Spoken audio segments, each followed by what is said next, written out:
자, 오늘은 2장 시작할게요. 2장의 단어는 시간 가치라고 정해봤는데요.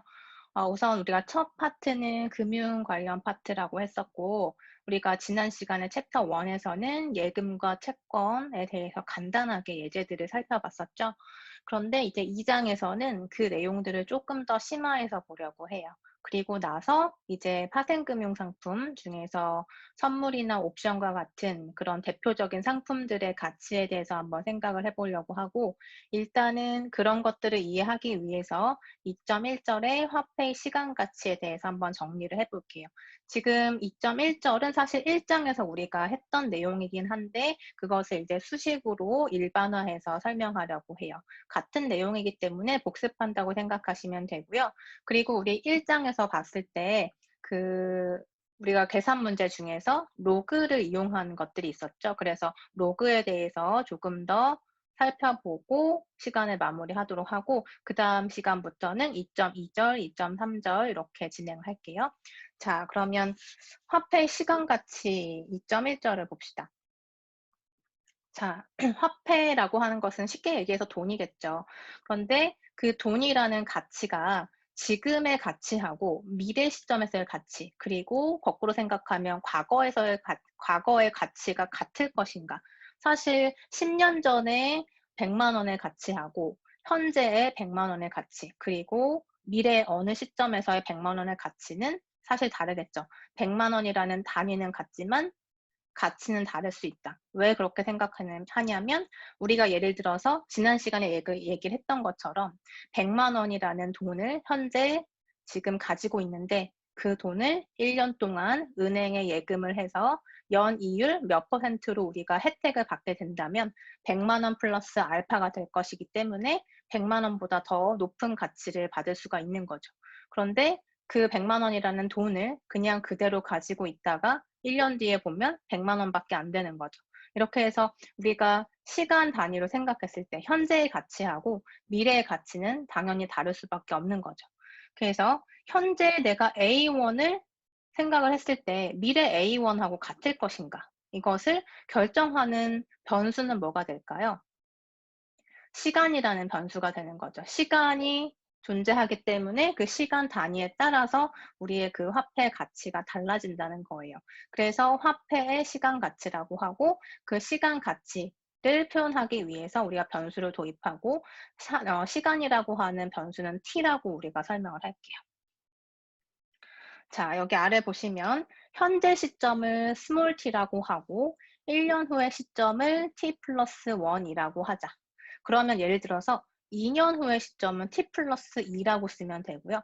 3년 후에는 t 플러스 3이라고 하면 되겠죠. 그래서 이때 현재 금액을 CT라고 하자. 그러니까 생각해보면 지금 내가 100만 원이라는 돈이 있다. 그러면 지금 현재 금액, CT, 지금이라고 하는 요 시간 시점이 바로 T가 되는 거고, 현재 내가 갖고 있는 T라는 지점에서의 현재 금액을 CT라고 한다면 그것을 100만 원이다라고 볼 수 있는 거죠.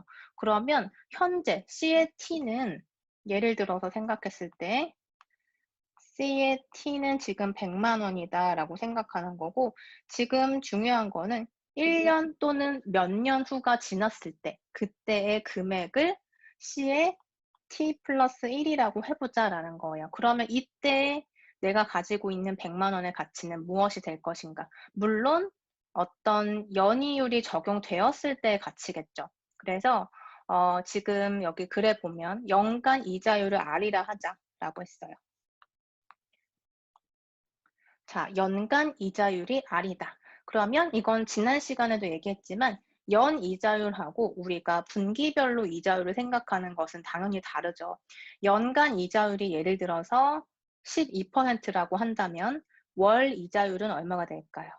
12로 나눠서 1%가 되는 거죠. 그러면 분기마다의 이자율은 얼마가 되죠? 분기는 우리가 1년을 4번으로 나누는 거니까 12를 4로 나눠서 그쵸. 3%씩 분기마다 3%의 이자율이라고 생각할 수 있는 거죠. 그래서 연간 이자율을 보통 R이라고 하고 어떠한 이야기도 없으면 보통은 일반적으로 연간이라고 생각하시면 돼요. 그리고 보통의 금융 상품들, 그러니까 예금, 같은 경우에는 연간 이자율이 보통인 거고 뭐 은행에 따라서는 6개월 단위가 있기도 하고 3개월 단위가 있기도 하죠. 하지만 그 말을 잘 봐야 된다는 거예요. 연간 이자율로 책정이 된 것인지 아니면 뭐 3개월 단위로 되어 있는 건지 이렇게 여러분이 잘 따질 수 있어야 되고 그러면 1년 후에 금액을 C의 T 플러스 1이라고 하자 그랬을 때 지난 시간에 한 것처럼 이걸 이제 일반화하는 거예요. 그러면 지금 현재 가치 100만 원이 지금 C의 T인데 1년 후에는 내가 얼마를 받게 되나요? C의 T라고 하는 이 돈 100만 원이라고 하는 것이 사실은 원금에 해당이 되죠. 내가 가지고 있는 원래 금액. 그럼 이 원금에다가 내가 예금을 했을 때 바라고 있는 것은 그쵸. R이라고 하는 이자율이 이제 그러니까 적용이 돼서 여기에 더해지는 만큼이 나의 돈이 될 것이다 하고 기대하는 거죠. 그러면 원금에다가 R이라고 하는 이자율, 즉 R%만큼 곱해서 이만큼의 이자를 더해서 1년 뒤에 받는 돈이 바로 C의 T 플러스 1이 될 거예요.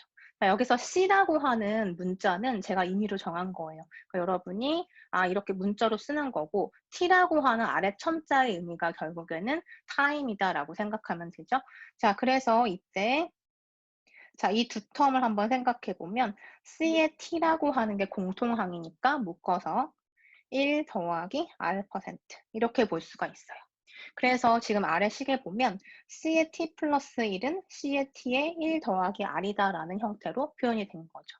그래서 지금 C의 T 플러스 1은 뭐였다?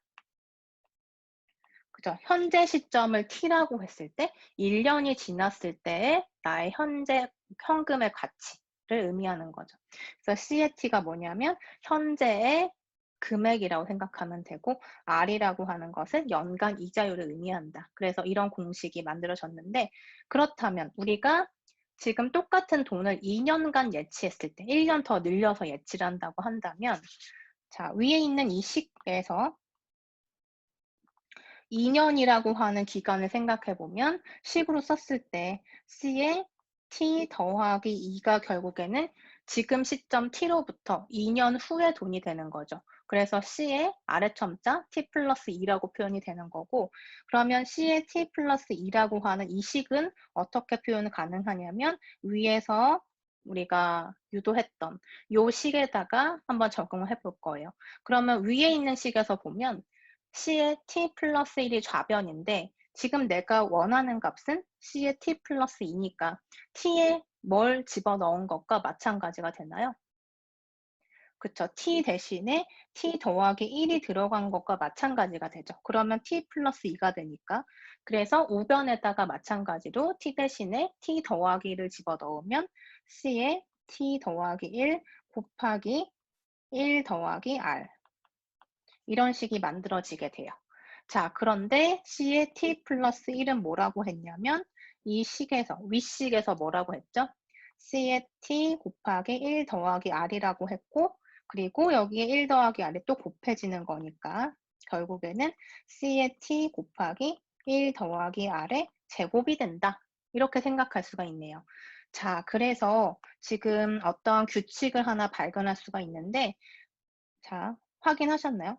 1년 후에 금액을 C의 T 플러스 1이라고 한다면 여기에 지금 1 더하기 R이라고 하는 팩터가 곱해지는데 2년간 예치했을 때 내가 가질 수 있는 현금 가치 C의 T 플러스 2 지금 T 시점에서 2년이 흘렀을 때 그럼 T라고 하는 시점을 지금 오늘 그러니까 뭐 9월 며칠 이렇게 생각했을 때 이 시점부터 2년이 지난 후에 내가 가질 수 있는 돈의 가치가 C의 T 플러스 2인데 이것을 계산해 보면 C의 T라고 하는 지금 내가 가지고 있는 돈에다가 뭘 곱하면 된다? 1 더하기 R에 제곱을 곱하면 된다. 자, 그래서 지금 1년이 지났다, 2년이 지났다, 1년간 예금을 예치했다, 2년간 예치했다라고 했을 때 주요한 포인트는 뭐냐면 이 식에서 1 플러스 R의 지수에 해당하는 부분이 결국에는 시간이 얼마나 흘렀는가를 표현해주고 있다는 거예요. 2년간 흘렀을 때는 여기 2라고 하는 지수가 곱해진 거죠. 자, 그렇다면 한 번만 더 해볼게요. 자, 그러면 3년을 예치하면 어떻게 될 것인가? 3년간 예치하면 자, 내가 갖는 돈이 얼마가 되죠? C에 지금 T라고 했을 때 3년이 지나는 거니까 T 플러스 3이라고 볼 수가 있고 자, C에 뭐가 돼요? 여기 첫 번째 요 별표 공식에 의하면 그 전 타임, 그러니까 C의 T 플러스 2 곱하기 1 더하기 R이 된다. 이렇게 쓸 수가 있고요. 그리고 C의 T 플러스 2는 지금 두 번째 식에 의해서 두 번째 식 이만큼을 또 넣어주면 C의 T에 1 플러스 R의 제곱이 되고 거기에 1 플러스 R이 또 곱해지니까 3제곱이 되는 거죠. 그래서 여기서도 보면 3년이 지났을 때는 결국에 C의 T 플러스 3이 되면서 지수제곱이 3제곱이 된다라는 것을 확인할 수가 있어요. 그러면 이것을 이제 우리가 일반화했을 때 일반화하게 되면 N년간 예치를 한다면 그때 가질 수 있는 돈은 얼마가 될 것인가? 그래서 N년이 지났다. 따라서 C에 T 더하기 N이라고 하는 인덱스를 쓸 수가 있고 결국에는 C의 T라고 하는 T 시점에서의 가치 곱하기 1 더하기 R의 N제곱으로 표현할 수 있다라고 정리가 되죠. 자, 그래서 최종적인 N년간 예치했을 때 내가 가질 수 있는 돈의 가치가 이렇게 된다라고 우리가 유도해낼 수가 있고요. 여기에서 잘 보면 자, 의미를 다시 한번 생각해 봅시다. 자, C의 T 플러스 N이라고 하는 것은 언제를 의미하나요? 그쵸. N년 후의 시기를 의미하는 거고 N년 후에 내가 갖는 그 현금의 가치를 의미를 하는 거니까 사실 C의 T 더하기 N이라고 하는 것은 미래 시점을 의미하고 미래에서의 가치죠. 그래서 미래 가치라고 보면 돼요. 그런데 C의 T라고 하는 것은 언제냐면 T라고 하는 현재 시점에서의 돈의 가치이기 때문에 C의 T는 현재 가치라고 보는 거예요. 그래서 C의 T는 화폐의 현재 가치가 되는 거고 C의 T 플러스 N은 화폐의 미래 가치라고 볼 수가 있죠. 그러면 여기에서 우리가 식을 다르게 표현을 해보려고 하는데 C의 T 더하기 N은 하고 정리하는 게 아니라 C의 T는 하고 한번 정리해 볼게요. 그러면 자, 이 식으로 정리를 해보자. 그럼 C의 T는 뭐가 될까요? C의 T 더하기 N에서 이만큼을 나누는 셈이 되죠. 똑같은 식이죠. 윗식과 아래식. 그래서 이렇게 표현할 수가 있어요. 자, 그러면 윗식과 아래식의 차이는 뭐냐면 자, 윗식은 미래가치가 현재가치 곱하기 1 더하기 R의 N제곱이다라고 나타낸 거고 아래식은 현재가치는 미래가치에서 얼마를 나눈 것이다 라고 표현이 된 거예요. 표현 방법만 다를 뿐이지 똑같은 식인 거죠. 그런데 해석을 한번 해보면 아래에 있는 식은 자, 아래에 있는 식은 해석을 한번 해보면 자, 1 더하기 R의 n제곱으로 나눠져 있죠. 그런데 n이라고 하는 것은 연수를 의미하기 때문에 양의 정수값이요. 1년, 2년, 3년, 4년 이렇게 셀 거니까 양의 정수고 r이라고 하는 것은 연간 이자율이라고 했으니 r%에 해당이 되고 r%는 0.0r에 해당이 되죠. 그러면 괄호 안에 있는 지금 1 플러스 r이라고 하는 숫자는 1보다 큰 값이 되겠죠. 1.0R에 해당이 될 거잖아요. 그러면 그 값에다가 2보다 큰, 그러니까 1보다 큰 n이라는 지수를 제곱해 나가는 거예요. 그럼 결국에 지금 이 아래식에서 해석을 해보면 분모는 1보다 큰 숫자의 제곱 형태, 지수 제곱 형태가 나눠지고 있다라고 해석할 수가 있겠죠. 그래서 지금 여기를 잘 보면은 1. 얼마의 n제곱이기 때문에 n이 최소 1이라고 할지라도 1보다 큰 수가 되겠죠. 그래서 이 부분은 어쨌든 1보다는 큰 수가 될 것이다. 1이 되는 순간은 있을까요? 1 플러스 R의 n승이 1이 되는 순간 있나요? 1이 되려면 n이 0이거나 지수가 0인 건 항상 1이죠. 그러니까 1 더하기 R의 0제곱이 1이 되는데 우리 0년이라고 하는 건 의미가 없으니까 여기선 해당 사항이 없고 R이라고 하는 것은 이자율인데 0%라고 하면 그것도 의미가 없죠. 그죠? 그래서 일단 이 분모값은 1보다 큰 수다라고 하는 것을 우리가 알 수가 있어요. 그래서 C의 T는 뭐였냐면 현재 가치라고 했는데 결국에는 현재 가치를 어떻게 구한다? 미래 가치에서 무엇인가로 나눠서 계산한 것이다. 그러면 미래 가치를 생각해 보면 미래 가치에서 1보다 큰 수로 나눴을 때 현재 가치가 되는 거니까 결국에는 미래 가치가 더 크다고 생각할 수 있겠죠. 그죠? 자, 그래서 이 부분에 대해서 아래 노트에 보면 자, C의 T는 지금까지 설명한 부분이에요. 한 번 더 정리하면 C의 T는 T에서의 현재 가치, 그러니까 present value가 되는 거고 C의 T 플러스 N이라고 하는 것은 미래 가치가 된다. 당연한 거죠. 지금 우리 인덱스 정의한 거에 대해서 생각해 보면 당연한 얘기예요. 그래서 future value가 되는데 이때 노트 2에 보시면 미래 가치로부터 현재 가치를 구하는 것을 할인, 디스카운트라고 한다. 이게 무슨 말이냐면 자, 미래 가치로부터 현재 가치를 구한다. 어떤 식을 의미하는 건가요? 지금 여기 보면 맨 마지막에 있는 식을 의미하는 거죠. 미래 가치를 알 때 우리가 지금 이 식에서 다시 한번 보면 자, 미래 가치가 C의 T 플러스 N인데 이 값을 알게 된다면 이 값 나누기 1 더하기 아래 N을 해서 현재 가치를 구할 수가 있는 거예요. 그죠? 그래서 미래 가치에서 지금 1보다 큰 수를 나눴기 때문에 이것을 할인한다는 개념으로 생각해서 이 값을 할인, 디스카운트라고 하는 거예요. 미래 가치로부터 현재 가치를 구하는 것을 할인, 디스카운트라고 한다. 그래서 이 개념은 우리가 뒤에서 채권 그리고 연금 이런 부분에서 다시 얘기를 할 거기 때문에 자, 이렇게 이런 용어가 있다. 이렇게 생각하시면 돼요. 자, 그러면 그 다음에 화폐의 시간 가치 한번 봅시다.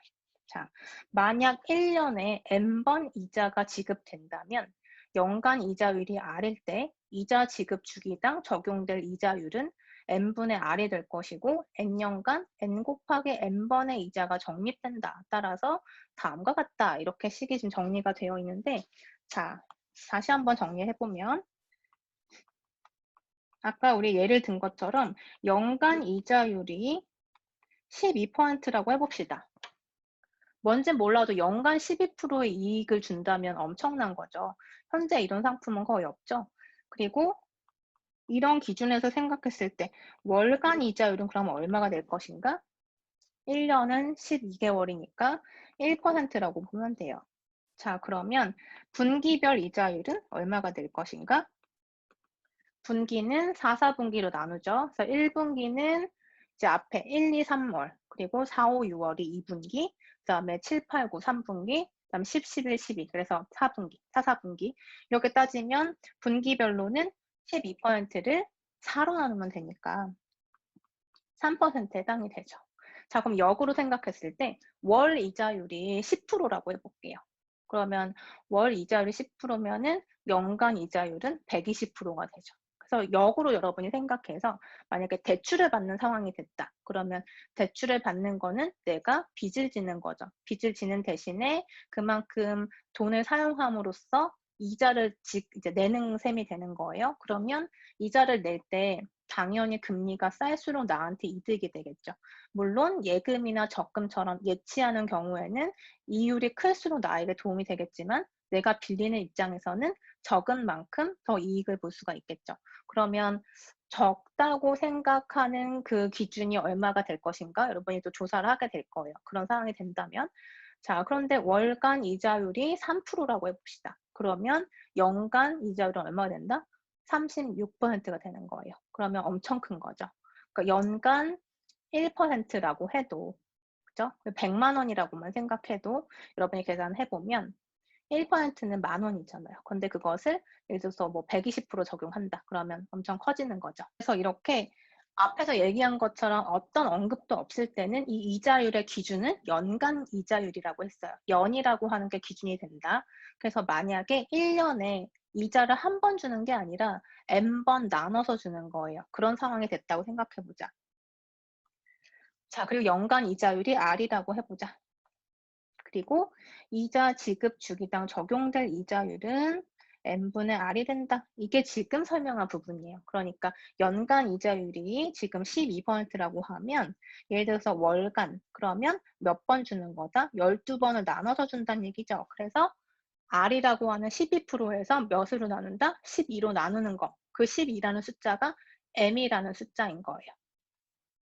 그러면 분기별로 생각했을 때는 몇 번 우리가 나눠서 생각하는 거예요? 그죠? 4번을 나눠서 생각하는 거죠.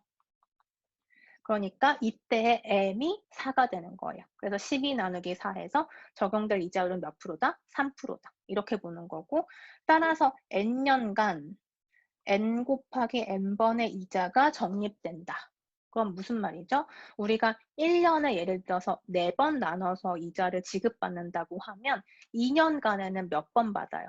8번 받는 거고 3년 동안에는 12번 받는 거죠. 그래서 곱해야 되겠죠. 그래서 n년간 곱하기 내가 받는 이자 지급 횟수 m을 곱하면 내가 몇 번 이자가 적립되는가 횟수가 나오게 될 거예요. 그래서 따라서 식을 이제 한번 보면 C의 T 플러스 N이라고 하는 게 뭐다?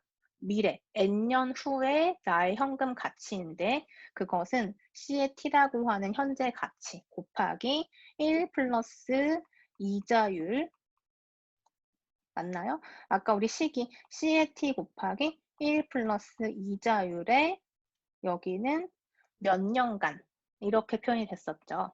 자, 그러면 여기 R 대신에 들어가는 게 뭐냐면 이자율이니까 적용되는 이자율은 실질적으로 R 나누기 M이 된다. 그래서 R 나누기 M이 들어가게 되고 여기에는 이제 횟수가 들어가는 거예요. 1년이지만 뭐 여기에 1년, 2년, 3년 우리가 횟수를 집어넣어서 계산하지만 실질적으로 이렇게 연간 이자율에 대해서 이자 지급은 그 연간으로 따지는 게 아닐 때에는 여기에 들어가는 횟수도 그만큼 곱해줘야 되는 거죠. 횟수만큼. 그래서 n이라고 하는 연수에다가 m이라고 하는 몇 번 지급의 횟수를 곱해서 총 횟수를 계산하는 거예요.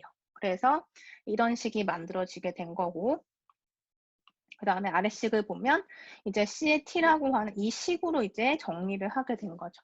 그래서 C의 T는 하고 정리를 해주면 이 부분이 이제 분모로 넘어가고 그 다음에 C의 T 더하기 N이 분자로 이렇게 올라와서 이런 식을 이제 만들어낼 수 있다는 거죠. 앞 시간에서도 이 내용에 대해서 예제들을 풀어봤었어요. 그런데 이제 한번 이렇게 일반화해서 정리를 해봤고 이 문제들에 대해서 여러분 예제 풀때 그 실질적으로 계산을 하다 보면 로그를 알아야 되는 경우가 있어요. 그래서 로그에 대해서 조금 더 알아보는 시간을 갖고 그 다음 절로 넘어갈게요. 우리 이제 추가적으로 로그에 대해서 조금 더 정리하고 넘어가는 걸로 할게요.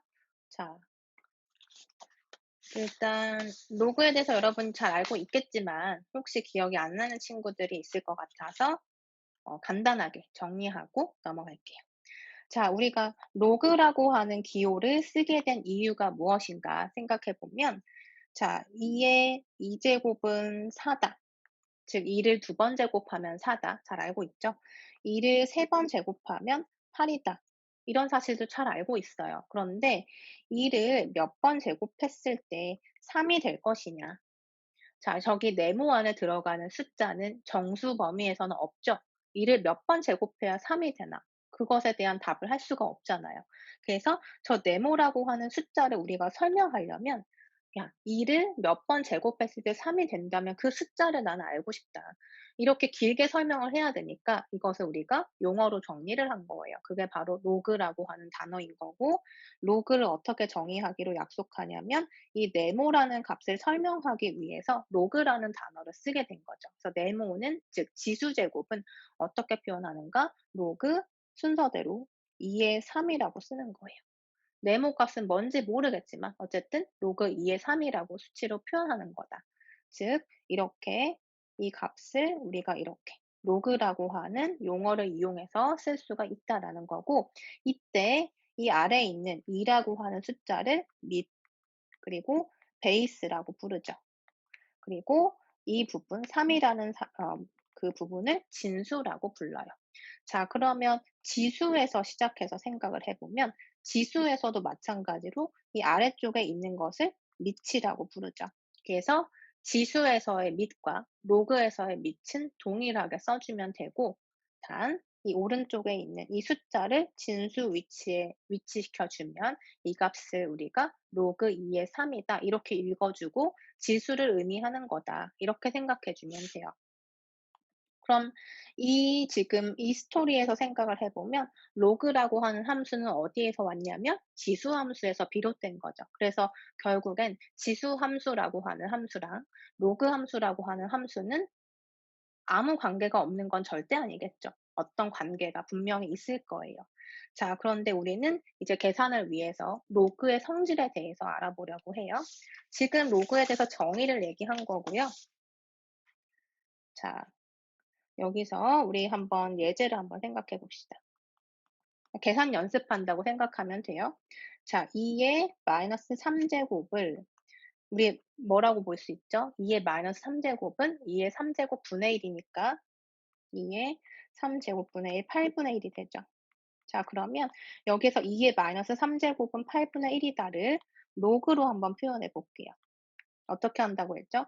여기 지수 제곱을 로그로 표현하고 싶다. 그러면 이 지수 마이너스 3을 로그로 표현하면 어떻게 한다? 밑은 똑같이 밑으로 들어가고 이렇게 써주면 되겠죠.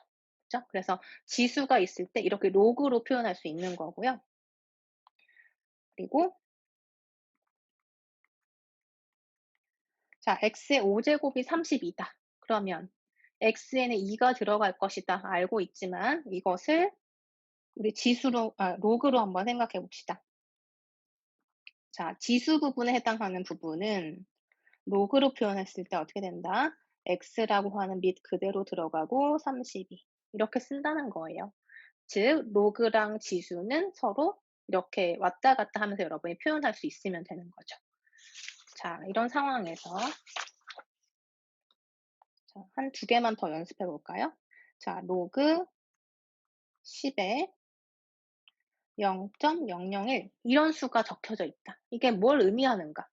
자, 이것이 마이너스 3이다라고 해놨네요. 그러면 이게 어떤 의미인가? 자, 거꾸로 가볼게요. 로그가 주어져 있는데 우리가 잘 아는 지수로 한번 바꿔보자. 그러면 어떻게 되죠? 여기 로그의 밑이나 지수의 밑이나 똑같다고 했고 이 마이너스 3이라는 수치가 결국 로그의 값인데 그건 뭐였다? 지수 위치에 있는 거고 위에 있는 지수죠. 그리고 나머지는 이렇게 써주면 되죠. 그래서 이렇게 거꾸로도 한번 생각해 봤고 자, 그 다음에 로그 7에 343분의 1이다.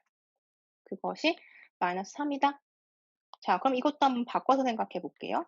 자, 이것이 결국에는 어떤 밑 위에 있는 지수에 해당이 될 거고 지금 밑은 7인데 역시 7로 써주면 되고 나머지 343분의 1. 자, 맞나요? 그러면 여기 보시면 7의 마이너스 3제곱이니까 7의 3제곱 분의 1로 생각해서 343분의 1이 된다는 것도 확인할 수 있죠. 그죠? 로그의 정의는 사실 지수에서 시작이 된 것이다. 이렇게 알면 되고요. 그 다음에 우리가 알아둬야 하는 로그 법칙이 있어요. 우리가 실수에서도 실수의 성질들이 있는 것처럼 로그에도 로그의 성질이 있고 그것을 법칙이라고 얘기를 하는 거고 크게 몇 가지가 있는데 몇 가지 한번 얘기를 해보죠. 그러니까 첫 번째는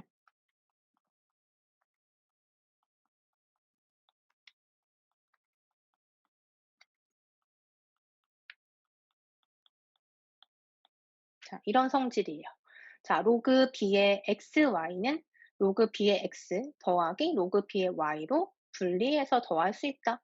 자, 이런 성질인데 자, 우리가 잘 알고 있는 성질 한번 비교해 볼게요. 지수에서는 2의 3제곱 곱하기 2의 2제곱을 뭐라고 쓸 수 있나요?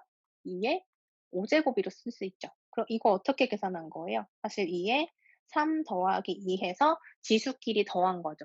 이것을 우리가 지수 법칙이라고 했는데 자, 이렇게 밑이 동일한 경우에는 위에 있는 지수끼리 더해주면 된다. 단 곱할 때.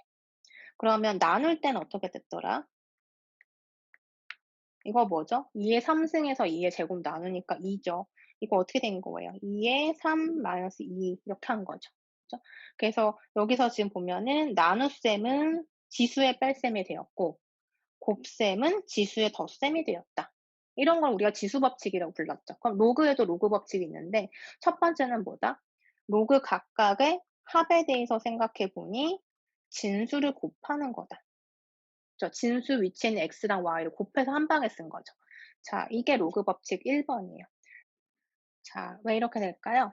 자, 여기서 우리가 우변에 있는 로그 b의 x를 a라고 해 볼게요. a라고 하자. 라지 a라 하자. 그다음에 로그 b의 y는 라지 b라 하자. 이렇게 놓을 수 있죠. 놓고서 뭐 하고 싶은 건가요?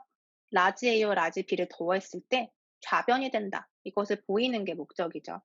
자, 그렇다면 우리 지금 로그의 정의에서부터 시작했는데, 자, 첫 번째 이 식을 지수로 돌려서 한번 써 보세요. 그럼 어떻게 되죠? 자, 이 식에서 지수로 한번 고쳐서 생각을 해 보면, 자, a라고 하는 게 로그로 표현되어 있죠. 그렇기 때문에 a는 뭐가 된다? 지수에서의 지수로 표현된 이런 밑 어떤 값에서 위에 어떤 지수가 붙어 있는 형태에서 지수에 해당이 되는 거죠. 그러니까 밑은 b로서 b의 a 제곱이 x다라는 걸 알 수가 있어요. 첫 번째 식으로부터. 그다음에 두 번째 식으로부터 우리는 뭘 할 수 있다? 지금 로그 값을 b라고 했기 때문에 b라고 하는 것 뭐다?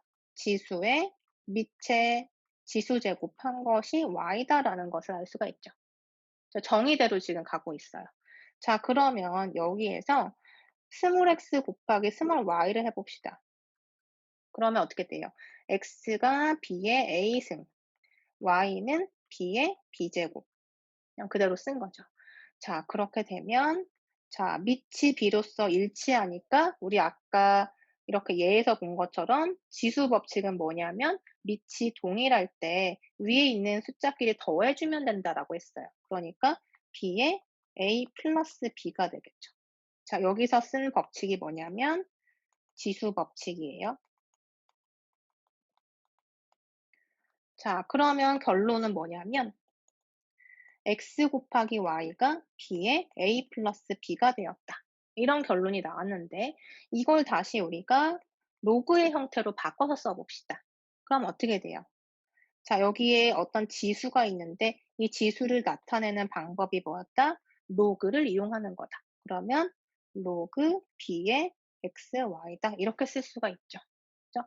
그래서 지금 결론이 뭐냐면 우리가 시작한 것은 a라고 놓고 여기를 b라고 놓고 둘을 더했어요. 더한 것이 이것이 되는가를 보고 싶었는데 지금 이 수치를 지수로 바꿔서 x 곱하기 y는 하고 정리를 해봤더니 a 플러스 b가 이것이 되었고 이 나온 식이 결국 뭐냐면 좌변이죠. 그쵸? 그래서 지금 이것은 a 플러스 b다. 이렇게 증명이 된 거예요. 됐나요? 자, 그러면 이제 이런 식을 이용해서 어떤 값을 계산할 수 있는가? 예를 들어서 한번 생각해 봅시다. 자, 이런 법칙을 왜 쓰냐면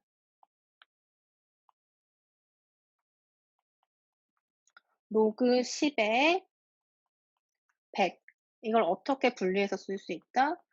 로그 10에 20 더하기 로그 10에 5 맞나요? 지금 1번 활용하면 이렇게 될까요? 여기 지금 100이라는 수치는 뭐다? 20하고 5를 곱해서 나온 숫자다. 자, 그래서 이제 여러분한테 이런 수치를 계산할 일이 생기면 여러분은 이렇게 계산해서 얘기를 해주면 되는 거고, 자, 이 값은 결국 뭐가 돼요? 로그 10이 미치고 100은 10의 제곱이 된다. 뭐 이런 식으로 표현할 수 있겠죠. 나머지 여기서 필요한 로그 법칙도 또 설명할 거예요. 자, 1번이 이런 성질인 거고, 2번은 자, 2번 성질 한번 생각해 볼까요? 2번은 로그 b의 y분의 x는 로그 b의 x 마이너스 로그 b의 y다. 이런 성질이에요. 자, 이 성질도 우리 지수 법칙하고 되게 비슷한데 뭔가 모양은 조금 다르지만 지수 법칙에서 2의 5제곱 나누기 2의 3제곱은 뭐랑 같다? 2의 제곱인데 이 2의 제곱은 어떻게 나온 숫자다? 2의 5 마이너스 3이다. 즉 여기서 이거 뺀 거죠. 그런데 로그는 어떻게 보냐면 전체 빼기 전체 했을 때 결국에는 밑은 똑같이 놔두고 여기 진수 자리가 x 나누기 y가 된 거예요. 뭔가 흐름은 비슷하죠. 그죠? 자, 이것은 왜 이렇게 될까? 이 위에 1번 증명한 거랑 똑같이 하면 돼요. 자, 여기서 우리는 우변에 있는 첫 번째 텀을 a라 하자. 자, 두 번째 텀을 b라고 해 보자. 자, 그러면 어떻게 될 것인가? 자, b의 a 제곱을 x라 할 수 있다. 맞나요? 로그랑 지수의 정에 의해서. 그다음에 이 부분은 어떻게 돼요? b의 라지 b 제곱이 y가 된다. 이렇게 볼 수가 있죠. 그죠? 자, 그러면 여기에서 x 나누기 y를 한번 생각해 보면 b의 a 제곱 나누기 b의 b 제곱이라 볼 수 있는데 지수 법칙으로부터 우리 여기서 본 것처럼 b의 뭐가 돼요? 라지 a 마이너스 b 제곱으로 볼 수가 있다. 그죠?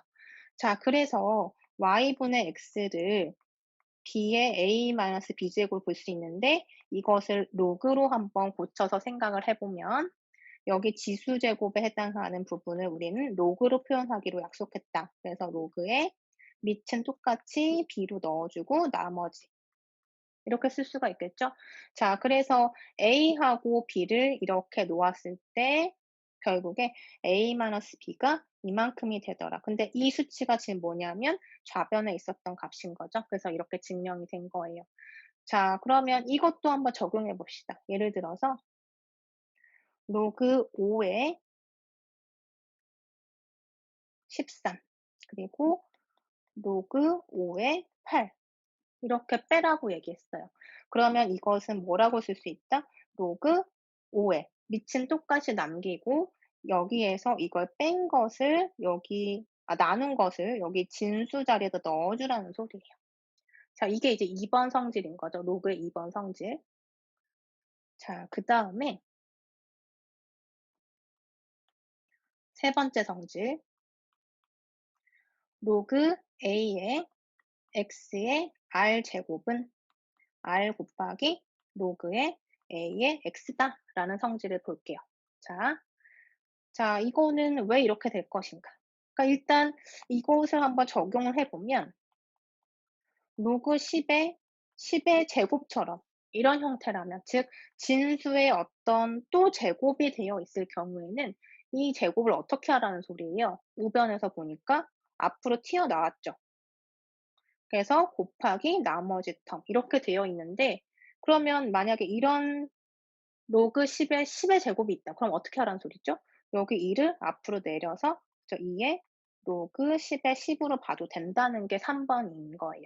그럼 3번을 어떻게 증명할지 한번 봅시다. 자, 이렇게 성질 증명하고 우리가 뒤에서 또 성질들이 나오면 정리한 다음에 문제 적용해 보려고 해요. 자, 3번. 일단 눈에 보이는 값을 치환을 합시다. AX를 A라 하자. 자, 그러면 자, 로그 정의로부터 어떻게 쓸 수 있다? A의 라지 A 제곱이 X라고 할 수 있다. 그죠? 그러면 지금 필요한 게 X의 R 제곱이니까 X의 R 제곱은 하고 정리해 볼게요. X의 R 제곱은 X가 지금 A의 라지 A 제곱이니까 거기에 R 제곱이 되고 우리 지수에서 2의 제곱에 3제곱 이러면 이게 무슨 의미예요? 2의 제곱을 3번 곱하라는 뜻이니까 2의 제곱을 이렇게 3번 곱하라는 뜻이고 2의 제곱이 3번이니까 결국엔 2의 6제곱이 되는 거죠. 이거 어떻게 적용하면 돼요? 지수끼리 곱하면 되는 거죠. 그래서 여기에서도 A의 A 곱하기 R제곱으로 표현할 수가 있다는 거예요. 자, 그래서 지금 이 식으로부터 X의 R승은 A의 A 곱하기 R제곱이다. 여기에서 우리가 A의 R이라고 하는 이 지수로 정리를 해 볼게요. 로그로 표현하는 거예요. 그러면 밑을 A라고 보고 나머지 x의 r제곱이라고 보면 되겠네요. 그런데 a가 뭐였다? 처음에 시도할 때 우리가 a는 로그 a의 x라고 했으니까 여기에다 r을 곱해서 이렇게 되겠죠. 그래서 이 값이나 이 값이나 똑같은 값이다라는 게 증명이 된 거예요. 그죠? 그래서 결론부터 보면 결론을 이제 다시 한번 보면 진수의 이렇게 지수는 어떻게 할 수 있다? 앞으로 꺼내서 곱하면 된다라는 뜻이에요. 거꾸로 앞에 뭔가 곱해져 있으면 얘를 이렇게 끌어올려서 진수의 지수로 생각해도 좋다라는 뜻이죠.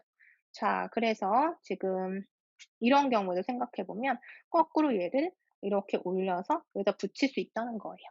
자, 이런 공식이 하나 있고 그다음에 네 번째 하나 봅시다.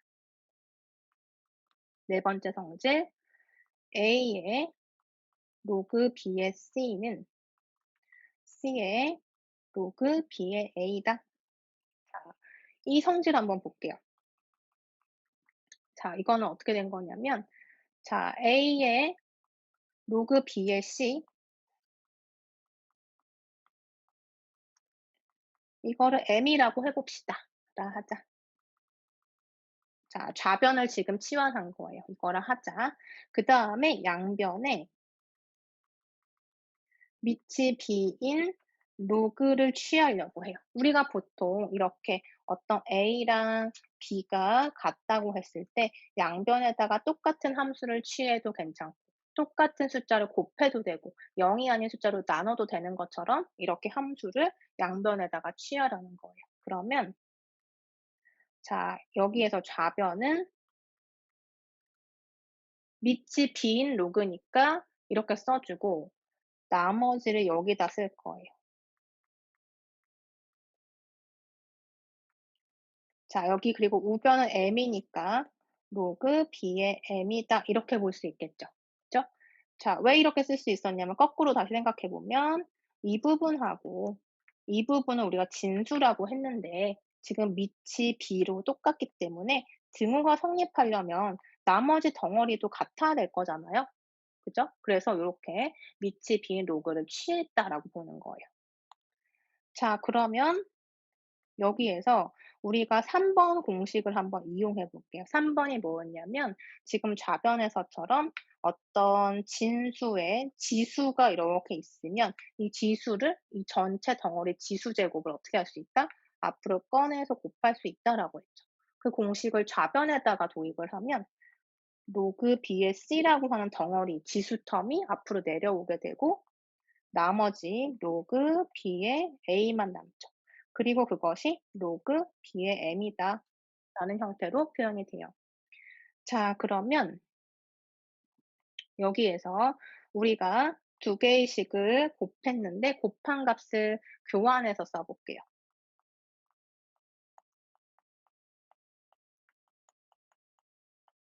자, 이렇게 쓸 수가 있고 마찬가지로 다시 한번 3번 공식을 적용할 건데 거꾸로 할 수도 있다고 했죠. 그 얘기는 뭐냐면 로그가 이렇게 있을 때 이만큼을 어떤 숫자 지수라고 생각해서 진수의 위쪽으로 올려 버리는 거예요. 3번 공식을 거꾸로 적용하는 거죠. 그래서 로그 b의 c에 로그 b의 a를 이렇게 올려주는 거예요. 그러면 그것이 우변이다. 자, 이렇게 쓸 수가 있죠. 자, 그러면 결론은 지금 이렇게 두 개의 식이 같다인 건데 자, 같다라는 뜻에서 생각해 보면 지금 밑이 비로소 똑같고 식이 같아지기 위해서는 나머지 덩어리도 같을 수밖에 없다라는 결론이 나오죠. 그래서 요렇게 두 개가 같아야지만 등식이 성립하니까 m은 로그 b의 a가 될 수밖에 없네요. 자, 그래서 처음으로 돌아가서 보면 m이라고 하자라고 했던 게 좌변이었어요. 좌변이었는데 지금 로그 b의 a가 지금 로그 b의 a가 아니라 지금 이 덩어리 전체니까 이만큼을 얘기하니까 c의 로그 b의 a인 거죠. c의 로그 b의 a만큼의 지수 제곱이 된 거예요. 그래서 m은 이만큼이다라고 볼 수가 있는데 처음에 우리 m을 뭐라고 했냐면 a의 로그 b의 c라고 했어요. a의 로그 bs라 하자. 근데 지금 그것을 m이라고 했다. 그것이 시작이었고 지금 결론이 뭐냐면 m이 로그 b의 a다. c의 로그 b의 a다라는 결론이 나왔으니까 두 개의 값이 같다는 거고 자, 이게 바로 지금 4번 공식인 거죠. 그래서 4번 공식의 내용이 뭐고 하니 지금 이렇게 어떤 숫자가 밑에 깔려 있고 그 위에 지수 제곱으로 로그가 있는데 이렇게 두 식을 바꾸면 두 개의 값을 바꿨을 때 그쵸. 그러면 여기 A가 있고 여기 지금 보면 여기 A가 있고 여기 C가 있는데 두 숫자를 바꿔 보는 거예요. 그러면 여기 C가 들어가고 여기가 A가 들어가는데 그렇게 바꿔도 결국 값은 같다는 얘기예요. 이게 네 번째 얘기예요. 자, 그래서 로그의 법칙에는 여러 가지가 있는데 일단 대표적인 네 가지에 대해서 살펴봤고요. 그리고 여러분 이거 한번 복습해 보고 나머지에 대해서는 다음 시간에 하고 우리 1 절에서 했던 거 문제 한번 자세히 한번 다시 풀어 보고 그다음 절로 넘어갈게요.